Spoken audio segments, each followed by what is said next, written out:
जो last year हुआ था वो सब उस पे बहुत लोगों के चिंतन चल रहे थे। 1984 में जो वाकया हुआ था एक ग्रुप पर और इंदिरा गांधी पर जो हुआ था वो सब लेकर के और मीथेन गैस का, तो ये सब जो हुआ था तो बच्चे थोड़ा सा अभी विचलित भी थे। इस कारण से बाबा ने पूरी मुरली शुभ चिंतक पर चलाई है। तो सर मुरली का टाइटल है ओम शांति। सदा सर्व के शुभ चिंतक अव्यक्त बाप दादा बोले। आज बाप दादा चारों ओर के विशेष बच्चों को देख रहे हैं। कौन से विशेष बच्चे हैं जो सदा स्व चिंतन शुभ चिंतन में रहने के कारण सर्व के शुभ चिंतक हैं। जो सदा शुभ चिंतन में रहता है वह स्वतः ही शुभ चिंतक बन जाता है। शुभ चिंतन का आधार है शुभ चिंतक बनने का। तो शुभ चिंतन का आधार ही है कि जितना हम शुभ चिंतक हम कितने बनते हैं। तो उसका पहला कदम है स्वचिंतन। स्वचिंतन अर्थात जो बाप दादा ने मैं कौन की पहले बताई है उसकी सदा स्मृति स्वरूप में रखना है। तो बाबा हमेशा हम मेडिटेशन में भी बैठते तो बाबा बोलता है पहला वो याद करो मैं कौन, पूछो अपने आप से। तो आत्मा जवाब देती है। तो जैसे बाप और दादा जो है जैसा है वैसे उनको जानना ही है, उनको जानना ही यथार्थ जानना है। तो जैसे बाप हैं जैसे दादा हैं उनको सुनी सुनाई बातों पर नहीं बट वो जैसे हैं वैसे ही जानना है। दोनों को जानना ही जानना है। मतलब जब तक हमको उनका सही परिचय नहीं मिले तब तक वो यथार्थ जानना नहीं कहा जाएगा। ऐसे स्व को भी मैं जो हूँ जैसा हूँ अर्थात जो आदि अनादि श्रेष्ठ स्वरूप उस रूप से अपने आप को जानना और उसी स्वचिंतन में रहना, इसको कहा जाता है स्वचिंतन।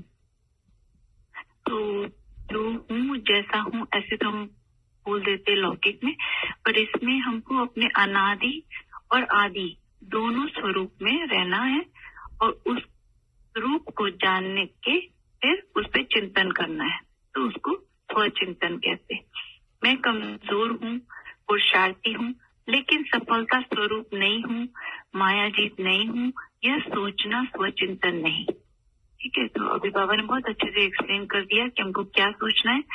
ऐसा बिल्कुल नहीं सोचना है कि मैं कमजोर हूँ, पुरुषार्थी हूँ, लेकिन सफलता स्वरूप नहीं हूँ, मायाजीत नहीं हूँ, ऐसा नहीं।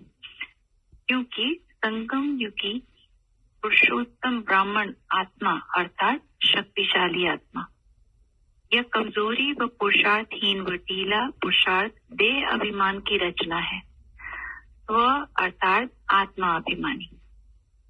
ठीक है ना। स्व अर्थात ये अंडरलाइन करने की बात है। स्व अर्थात आत्मा अभिमानी। इसी स्थिति में यह कमजोरी की बातें आ नहीं सकती। तो यह देह अभिमान की रचना का चिंतन करना यह भी स्वचिंतन नहीं है। ठीक है। बाबा ने क्लियर कर दिया कि देह अभिमान की रचना का चिंतन करना भी स्वचिंतन नहीं है। स्वचिंतन अर्थात जैसा बाप वैसे मैं श्रेष्ठ आत्मा। ठीक है। जैसा बाप वैसे मैं श्रेष्ठ आत्मा हूँ। ऐसा स्वचिंतन वाला शुभ चिंतन कर सकता है। शुभ चिंतन अर्थात ज्ञान रत्नों का मनन करना, रचता और रचना के गुह्य रमणीक राजाओं में रमन करना, रचता और रचना के गुह्य रमणीक राजों में रमन करना।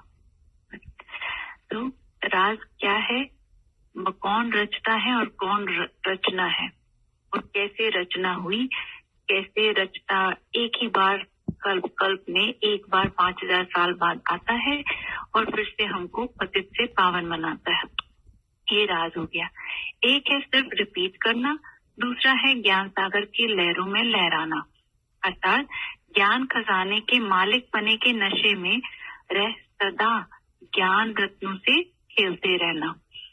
तो ज्ञान के लहरों में लहराएंगे तो हम मालिक बने का नशा को महसूस करेंगे और उससे सदा ज्ञान रत्नों से खेलते रहेंगे, जो बाबा रोज मुरलियों में देता है। ज्ञान के एक एक अमूल्य बोल जो अनुभव में लाना अर्थात स्वयं को अमूल्य रत्नों से सदा महान बनाना। ऐसा ज्ञान में रमण करने वाला ही शुभ चिंतन करने वाला है। ऐसा शुभ चिंतन वाला स्वतः ही व्यर्थ चिंतन पर चिंतन से दूर रहता है। ठीक है ना, ये भी लाइन अंडरलाइन करने की है कि ऐसा शुभ चिंतन वाला स्वतः ही व्यर्थ चिंतन पर चिंतन से दूर रहता है। स्वचिंतन शुभ चिंतन करने वाली आत्मा हर सेकंड अपने शुभ चिंतन में इतनी बिजी रहती है जो और चिंतन करने के लिए सेकंड व श्वास भी फुर्सत नहीं है। एक सेकंड या श्वास की भी फुर्सत नहीं है। इसलिए सदा पर चिंतन और व्यर्थ चिंतन से सहज ही सेफ रहता है। तो सेफ रहने का बस एक ही उपाय है कि शुभ चिंतन में बिजी रहना। न बुद्धि में स्थान है न समय है, तो न समय भी शुभ चिंतन में लगा हुआ है। बुद्धि सदा ज्ञान रत्नों से अर्थात शुभ संकल्पों से संपन्न अर्थात भरपूर है। दूसरा कोई संकल्प आने की मार्जिन ही नहीं है। इसको कहा जाता है शुभ चिंतन करने वाला, हर ज्ञान के बोल के राज में जानने वाला।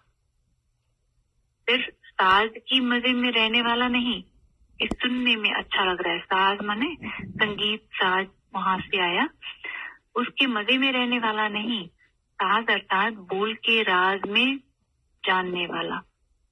जैसे स्थूल साज भी सुनने में बहुत अच्छे लगते हैं ना, ऐसे ज्ञान मुरली का साज अच्छा बहुत लगता है, लेकिन साज के साथ राज समझने वाले ज्ञान खजानों के रत्नों के मालिक बन मनन करने में मगन रहते हैं।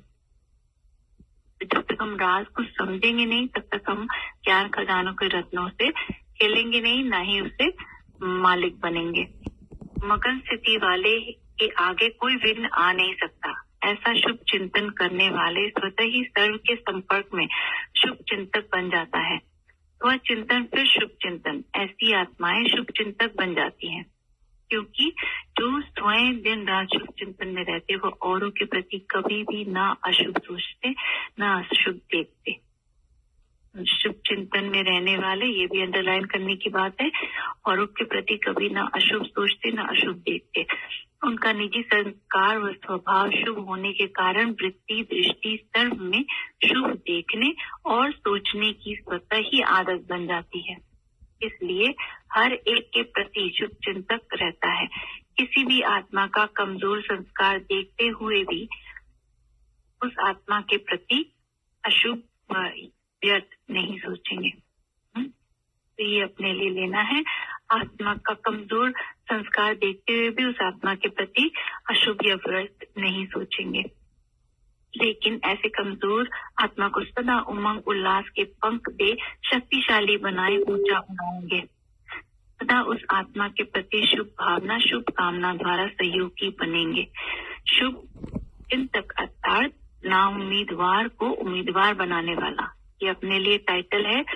शुभ चिंतक अर्थात ना उम्मीदवार को उम्मीदवार बनाने वाला शुभ चिंतन के खजाने से कमजोरी को भी भरपूर कर आगे बढ़ाएगा।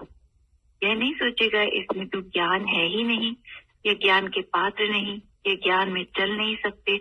शुभ चिंतक बाप दादा द्वारा ली गई शक्तियों के सहारे ये टांगे दे लंगड़े को भी चलाने के निमित्त बन जाएंगे। ये एक सेवा का ये पॉइंट आ गया कि शुभ चिंतक द्वारा हम कोई अगर शक्तिहीन है वैसे उनको बाबा ने बोला कि शक्तियों के सहारे के टांगे देकर लंगड़े को भी चलाने के निमित्त बन जाएंगे।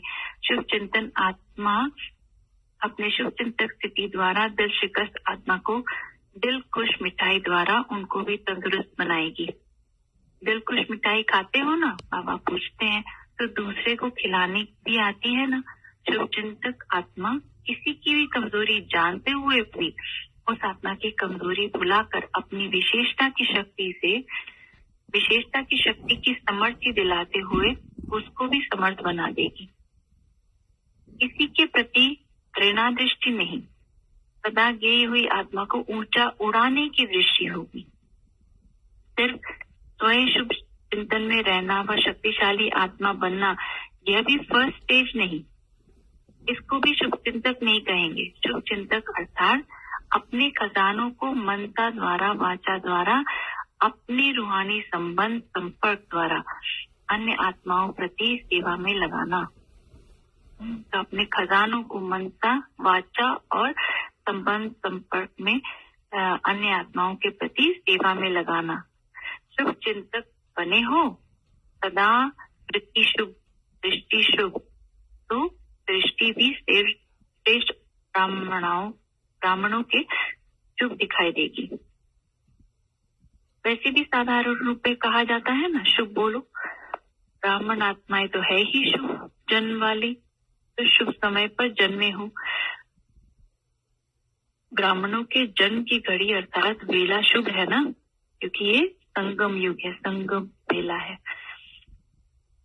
भाग्य की दशा भी शुभ है, संबंध भी शुभ है, संकल्प कर्म भी शुभ है। इसलिए ब्राह्मण आत्माओं के साकार में तो क्या, लेकिन स्वप्न में भी अशुभ का नाम निशान नहीं। ऐसे शुभ चिंतक आत्माएं हो ना, स्मृति दिवस पर विशेष आए हो। स्मृति दिवस अर्थात समर्थ दिवस, तो विशेष समर्थ आत्माएं हो ना, आप दादा भी कहते हैं सदा समर्थ आत्माएं समर्थ दिन मनाने भले पधारे। समर्थ आप दादा समर्थ बच्चों का सदा स्वागत करते हैं। तो अपने आप को समर्थ समझना है और उसी यही पूरे दिन अपने उस नशे में रहना है कि समर्थ बच्चों का सदा बाप दादा स्वागत करते हैं। अच्छा, अब बाबा हमको कैसे याद करते हैं? पहला, सदा स्वचिंतन की रूहानी नशे में रहने वाले। दूसरा, शुभ चिंतन के खजाने से संपन्न रहने वाले। शुभ चिंतक बन सर्व आत्माओं को उड़कर उड़ाने वाले। सदा बाप समान दाता वरदाता बन सभी को शक्तिशाली बनाने वाले। ऐसे समर्थ समान बच्चों को बाप दादा का याद प्यार और नमस्ते। हम रूहानी बच्चों की रूहानी माता पिता बाप दादा को याद प्यार, गुड मॉर्निंग और नमस्ते। शुक्रिया बाबा, शुक्रिया। पार्टियों के साथ माताओं के ग्रुप से, माताएं सदा अपने श्रेष्ठ भाग्य देख हर्षित रहती हो ना। चरणों की दासी से सिर के ताज बन गई, यह खुशी सदा रहती है। कभी खुशी का खजाना चोरी तो नहीं हो जाता। माया चोरी करने में बड़ी होशियार है। अगर सदा बहादुर है, होशियार है, तो माया कुछ नहीं कर सकती और ही दासी बन जाएगी, दुश्मन सेवाधारी बन जाएंगे। तो ऐसे माया जीत हो, बाप की याद है अर्थात सदा संग में रहने वाले हैं। रूहानी रंग लगा हुआ है, किसका? बाप का। बाप का संग नहीं तो रूहानी रंग नहीं। तो कभी बाप के संग के रंग में रंगे हुए नष्टमोहा हो? वो अब पूछ रहे हैं, या थोड़ा थोड़ा मोह है? बच्चों में नहीं होगा लेकिन पोते दोतरे में होगा। बच्चों की सेवा पूरी हुई तो दूसरों की सेवा शुरू हो गई। बाबा को सब पता है, कम नहीं होती, एक के पीछे एक लाइन लग जाती है। तो इससे बंधन मुक्त हो, बाबा पूछ रहे हैं और बता दे रहे हैं, इससे बंधन मुक्त हो। माताओं की कितनी श्रेष्ठ प्राप्ति हो गई। जो बिल्कुल हाथ खाली बन गई थी वह अभी मालामाल हो गई।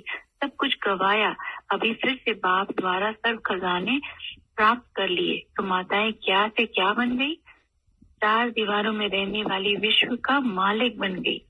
यह नशा रहता है ना कि बाप ने हमको अपना बनाया है, तो कितना भाग्य है। भगवान आकर अपना बनाए, ऐसे श्रेष्ठ भाग्य तो कभी नहीं हो सकता। हमको तो पता ही नहीं था जब तक बाबा ने आके बताया नहीं। तो अपने भाग्य को देख सदा खुश रहती हो ना, कभी ये खजाना माया चोरी ना करे, ये हमको ध्यान रखना है। तो फिर बाबा ने माता को हमेशा ही आगे रखा है। अभी बाबा एक और पॉइंट बोलते हैं, सभी पुण्य आत्माएं बने हो, सबसे बड़ा पुण्य है दूसरों को शक्ति देना। तो सदा सर्व आत्माओं के प्रति पुण्य आत्मा अर्थात अपने मिले हुए खजाने के महादानी बनो। ऐसे दान करने वाले जितना दूसरों को देते हैं उतना पद्म गुना बढ़ता है। तो यह देना अर्थात लेना हो जाता है ना। ऐसे उमंग रहता है। इस उमंग का प्रैक्टिकल स्वरूप है सेवा में सदा आगे बढ़ते रहो। जितना भी तन मन धन सेवा में लगाते उतना वर्तमान भी महादानी पुण्य आत्मा बनते और भविष्य भी सदा काल का जमा करते। यह भी ड्रामा में भाग्य है जो चांस मिलता है अपना सब कुछ जमा करने का। तो ये हमारा चांस है। तो ये गोल्डन चांस लेने वाले हो ना, तो ये सोच कर किया तो सिल्वर चांस, फिर हासिल होकर किया तो गोल्डन चांस।